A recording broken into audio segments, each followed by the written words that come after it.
Lifters. I'm sure everybody knows what a lifter is, but in case you don't, that's where the oil comes in to pump it up, right there. In case you don't, this is a hydraulic lifter,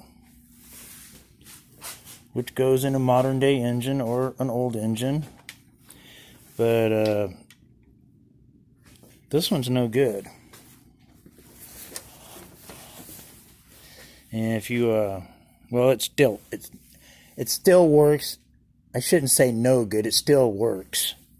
It's just if you look at you see that?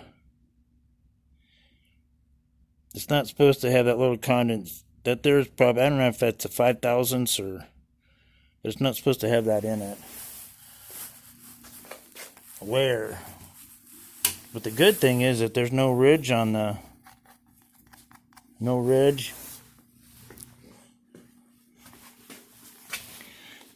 And of course it's got the 010. Now if it had the 020, that means it's a 2-bolt main. So, anyways, there's a 1970 350. Comment, like, and subscribe. Bye.